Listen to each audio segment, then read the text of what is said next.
I hope you have seen my previous video जिसमें मैंने आपको कुछ जेनेरिक स्टेप्स बताए थे जो मेरी step by step guide for study abroad था। In that we discuss some generic जो सब कंट्रीज़ के कॉमन पॉइंट्स हैं वो मैंने डिस्कस किए थे एंड आई प्रॉमिस यू कि मैं कंट्री वाइज अलग अलग वीडियो आपको बना कर दूँगी। So today we have started this series जिसमें हम अलग अलग कंट्रीज़ का स्पेशल जो भी हर कंट्री के डिफरेंट स्टेप्स हैं उनको हम डिस्कस करेंगे। So we start with the Germany now. So Germany is a very upcoming study abroad destination these days. बच्चे आजकल जर्मनी के लिए बहुत ज़्यादा अट्रैक्ट हो रहे हैं। You know why? First of all, it is a land of ideas. It's the third largest economy in the world, highest GDP और बहुत खूबसूरत कंट्री है। यूरोप की कंट्री है जहाँ पे plenty of opportunities हैं। Now, why one should consider to go to Germany and study? So we will discuss the various pros and cons. तो हम 4 एरियाज़ पे जर्मनी को डिस्कस करेंगे। सबसे पहली बात, एजुकेशन सिस्टम कैसा है। अगर आप पढ़ने जा रहे हैं तो what is the level of education, quality of education. Second thing, आप पढ़ने क्यों जाना चाहते हैं, so that you should have better job opportunities. तो हम जॉब मार्केट को भी डिस्कस करेंगे। Third is, if you stay there then what can be your life style, is it bit better than India और नॉट। तो life style plus PR, क्योंकि 90% बच्चे जो हैं वो बाहर जाके वहीं सेटल होना चाहते हैं। So that is one of the major reasons they want to go abroad, study and settle there only, so that they should have the better job, better lifestyle, then the chances of PR should also be good. So इन चारों parameters को mind में रख के हम पहले Germany को discuss करेंगे। Now the first and foremost factor that attracts every international student to go to Germany is their no tuition fee. Yes, you heard it right. वहाँ पे ट्यूशन फीस है ही नहीं, या अगर है भी तो बहुत कम। एक्चुअली जर्मनी में 2 तरह की यूनिवर्सिटीज़ होती हैं, public universities and private universities. So public universities are totally free of cost, there is hardly any tuition fee, only contribution of 300 euros is there which comes out to be 14-15,000।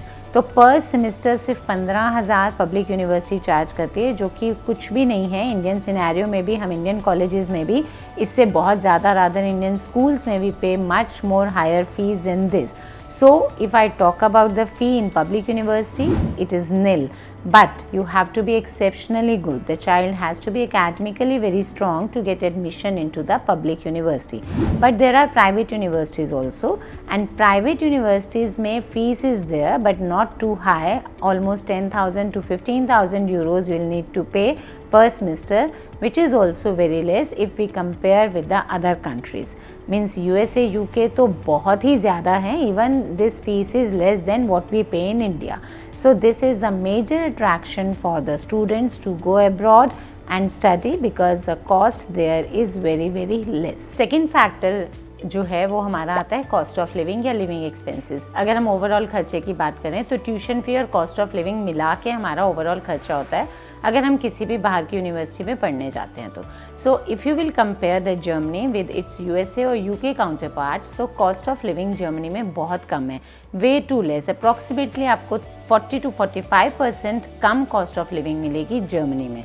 हालांकि कुछ लोगों का ये कहना है कि US में income भी ज़्यादा होती है बट US में खर्चा भी बहुत ज़्यादा होता है। सो ओवरऑल अगर हम रेटिंग करते हैं तो Germany is way too cheaper than the other countries which normally students prefer to go abroad and study. Third major important factor is world's top ranking universities. अगर हम quality of education की बात करें तो Germany does not compromise on the quality of education. अगर हम time setting की बात करें तो Germany has approximately 75 universities जिनका rank जो है वो under 100 है, which is too high. यानी वर्ल्ड की बेस्ट यूनिवर्सिटीज़ में से आपके पास मैक्सिमम जो हैं वो जर्मनी के अंदर आती हैं। Not only in top ranking university, बाकी यूनिवर्सिटीज़ में भी education standard and academic standards are very high. Means quality of education is very good. अगर हम फैकल्टीज़ की बात करें so they have world class professors to teach the students, और अगर हम फैसिलिटीज़ की बात करें then it provides the best infrastructure facilities to the student, being one of the developed countries of the Europe. So Germany does not compromise on the education. So अगर आप एक ऐसी कंट्री ढूंढ रहे हैं जहाँ पे quality education at affordable cost मिले, then Germany is the best choice. Another reason that you can consider Germany to go abroad is its diverse curriculum. अब इस डाइवर्स करिकुलम की बात करेंगे तो यहाँ पे दो तरह की यूनिवर्सिटीज़ हैं, एक रिसर्च ओरिएंटेड, एक प्रैक्टिकल ट्रेनिंग ओरिएंटेड। तो जो बच्चे बहुत स्ट्रॉन्ग हैं एकेडमिकली, अगर आईटी की बात करें, मैकेनिकल इंजीनियरिंग की बात करें, mechanical engineering is the best in Germany अगर देखा जाए। बट अगर कोई बच्चा रिसर्च साइड में जाना चाहता है और कॉर्पोरेट वर्ल्ड में नहीं जाना चाहता, then he can take admission in the research universities. और अगर आपको प्रैक्टिकली जॉब ओरिएंटेड कोर्सेज करने हैं तो उसके लिए we have university of applied sciences, and that is why Germany is a world leader in innovation. The most of the car manufacturing companies, आपकी Audi, BMW, Porsche, Ford, they all are in the Germany. So research के लिए it is a very good destination. For the research universities, the student has to be exceptionally good, then only they give the admission. So students are allowed to do the part-time work over there, almost 20 hours per week, and they are paid well also in that. And part-time work is available there also. It's not that कि वहाँ पे opportunities नहीं है। तो students while studying there, although the cost of living there is low, उसके बावजूद भी अगर बच्चा उतने expenses भी अपने earn करना चाहे तो then the child can work there, and for that I always advise students कि you should gain some skill. आप यहाँ से कुछ skill सीख के जाइए so that getting there part time work becomes easier for you, so you earn while you study. That is one of the major another reasons that you can go to Germany, और आप अपने living expenses जो कि बहुत ज़्यादा नहीं है वो भी आप निकाल सकते हैं। Another very important factor is the safety, because parents का कंसर्न मोस्टली इस फैक्टर पे भी रहता है। अगर हम यूएस की बात करें तो यूएस में कोई गन रूल्स नहीं है, any teenager can pick up the gun and start shooting. So इस हिसाब से जर्मनी बहुत सेफ कंट्री है because gun violence is not there and there is lot of strictness on that. And इसी context में अगर हम इंडियंस की बात करें तो racism towards Indians is very less, rather they treat Indians quite well, क्योंकि इंडियंस का वहाँ पे थोड़ा सा ऐसा सा रेपुटेशन है कि ये इंजीनियर्स हैं, कंप्यूटर इनको बहुत आता है and they do well in their studies. For this I think we should be thankful to our education system. जब हम 10th और 12th में बोर्ड एग्ज़ाम्स कराते हैं तो बच्चे को बहुत प्रेशर दे के हमारे बच्चों को हैबिट होती है स्ट्रेस लेने की और पढ़ने की, and that is why they do quite well in there academics also, and this factor contributes a lot in the Indians' reputation in Germany. So they treat Indians quite well. Now besides this कुछ हमारे bonus points भी हैं which you can consider, like they in some courses they offer the dual study program.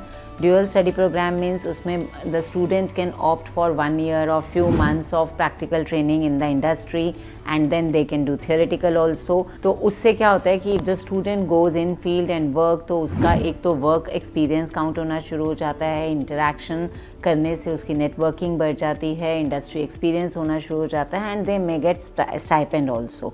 So that way dual study programs are quite attractive for the students who want to start earning earlier. जो बच्चे जल्दी कमाना चाहते हैं उनके लिए Germany is also very good. And then scholarships, although हालांकि fees बहुत कम है वहाँ पे मोस्टली प्राइवेट यूनिवर्सिटीज़ में, फिर भी थोड़ी बहुत है, and if the student doesn't want to afford or if he has problem in that also, then the scholarships are also provided. तो अगर हम स्कॉलरशिप की बात करेंगे तो अलग अलग यूनिवर्सिटीज़ की अलग अलग साइट्स पे जाके आपको स्कॉलरशिप्स भी मिल जाएंगी which you can opt for. Getting an offer letter into the German university is also not very difficult provided you are a good student, because वहाँ पे colleges की और universities की कमी नहीं है. There are 100+ research universities, 216+ University of Applied Sciences are there. Colleges of Art and Music are also there, 50+, and besides that there are some theological universities, वो भी 20 तक हैं. तो अगर आप इनमें से किसी भी यूनिवर्सिटी में एडमिशन लेना चाहें तो आपके पास कमी नहीं है. There is no dearth of universities in Germany. अब हम दूसरे फैक्टर की बात करें तो अब हम आते हैं जॉब मार्केट पे, क्योंकि अगर आप बाहर से पढ़ने जाना चाह रहे हैं और इतना इन्वेस्ट करके इतना टाइम स्पेंड करना चाह रहे हैं, then the reason is that you should get the better jobs than what you are getting in India. So अगर हम जॉब मार्केट की बात करें तो job market is quite good in Germany. बहुत ज़्यादा जॉब अपॉर्चुनिटीज़ आपको मिलेंगी. Approximately 47 to 50 lakh companies are there. तो आपको ऐसा नहीं है कि आप कोई स्किल आती हो आपको और आपको वहाँ पे जॉब ना मिले.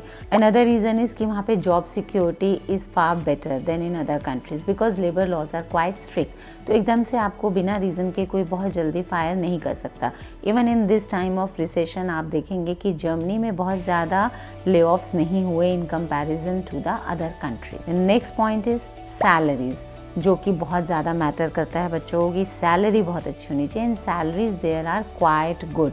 अगर आप उन्हें कंपेयर करेंगे, हाँ हो सकता है कि आपको ये दिखे कि यूएस यूके के काउंटर पार्ट्स के कंपैरेटिवली वहाँ सैलरीज कम है, but then the cost of living there is also less.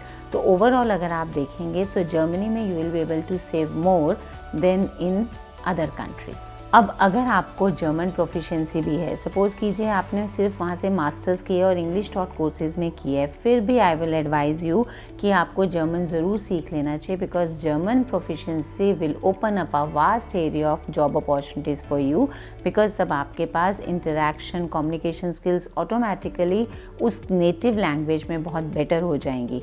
सो अगर आप बैचलर्स करते हैं तो जर्मन तो वहाँ पे मस्ट है ही है, बट अगर सपोज़ कीजिए आपने मास्टर्स किए और इंग्लिश कोर्स में किया है तो भी आई विल एडवाइज़ यू कि आपको जर्मन लैंग्वेज वहाँ पे सीख लेनी चाहिए। So now you can see कि अगर हम एजुकेशन और जॉब के बेसिस पे बात करें तो Germany can be considered as a study abroad destination for most of you. Now the next factor is the lifestyle. अगर अब बच्चे को वहाँ पे रहना है, he has to spend 6 to 7 years almost, so and maybe PR लेके बाद में भी सेटल होना चाहते हैं, then we need to have a good lifestyle. तभी वहाँ पे जाने का बच्चों को एक अट्रैक्शन रहता है। यूरोप कंट्रीज़ का जो सबसे बड़ा बेनिफिट है वो है शेंगन वीज़ा, जिसकी वजह से हम बच्चों को हमेशा यूरोप एडवाइस करते हैं। आई माई सेल्फ प्रिफर कि बच्चे यूरोप की तरफ जाएं, क्योंकि उसमें हमारे पास कॉन्स्ट्रेंट नहीं रहता। शेंगन वीज़ा के अंडर आप 26 कंट्रीज़ में जहां मर्ज़ी चाहे ट्रैवल कर सकते हैं, आपको स्पेशल वीज़ा की ज़रूरत नहीं है। अगर आपको जर्मनी में सपोज़ कीजिए आपने पढ़ाई कर ली, बाद में आपको जर्मनी से ज़्यादा अच्छा डेनमार्क लग रहा है, स्वीडन लग रहा है, स्विट्ज़रलैंड लग रहा है, चेक लग रहा है, no where ever you want to go, if you are basically a person who likes travelling, जो बच्चों का आजकल बहुत ज़्यादा बच्चों को मैंने देखा है, मोस्टली स्टूडेंट्स लाइक ट्रैवलिंग, तो अगर आप ट्रैवलिंग के शौकीन हैं then Europe is the best choice, क्योंकि आप पढ़ें जर्मनी में जहाँ पे आपकी एजुकेशन ऑलमोस्ट फ्री है और उसके बाद आपके पास कोई भी लिमिटेशन नहीं है। In European countries you can go anywhere, ठीक है। वीकेंड्स पे आप किसी और कंट्री चले जाएं, जहाँ मर्ज़ी आपको स्टे करना हो, यू कैन सर्च एंड देख लेंगे कि आपके नेचर के हिसाब से आपको कौन सा क्लाइमेट सूट करता है, आपकी बॉडी के हिसाब से, आपकी चॉइसेस के हिसाब से आप कोई भी कंट्री चूज़ कर सकते हैं। So besides having the benefit of Schengen visa, crime rate there is low, crime rate नहीं है, गन लॉज बहुत स्ट्रिक्ट हैं, तो आप सेफ़ जोन में हैं। वर्क लाइफ बैलेंस वहाँ पे बहुत अच्छा है,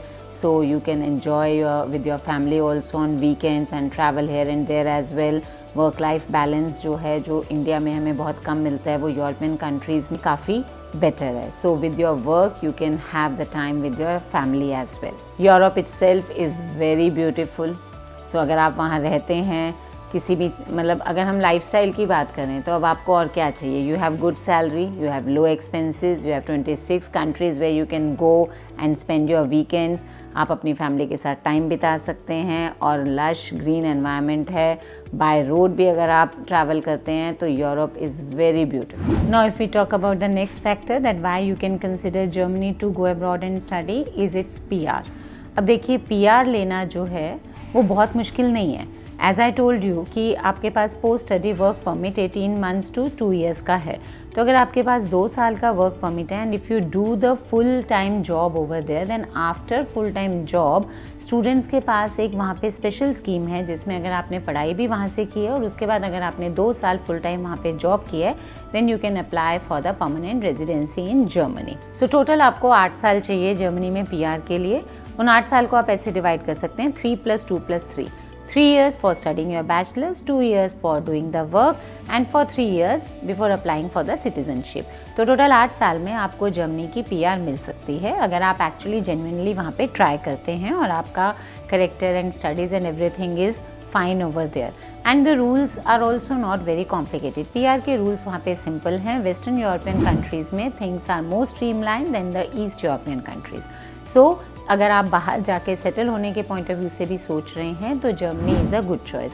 एंड मैंने पहले भी बताया, अगर ठीक है अगर आपको जर्मनी में थोड़ा लैंग्वेज का हैसल हो भी सही, then you can shift to the European countries which are more English speaking countries और आप वहाँ भी PR के लिए अप्लाई कर सकते हैं। सो अभी तक आपको जर्मनी में जाके पढ़ने के फ़ायदे क्लियर हो गए हैं। So what is the step by step process that I will discuss in my Part 2 video of the same series step by step guide to study abroad in Germany part 2। अगर अब आप ये benefits देख के आपका mind makeup हो गया हो तो then you can watch that video for the process.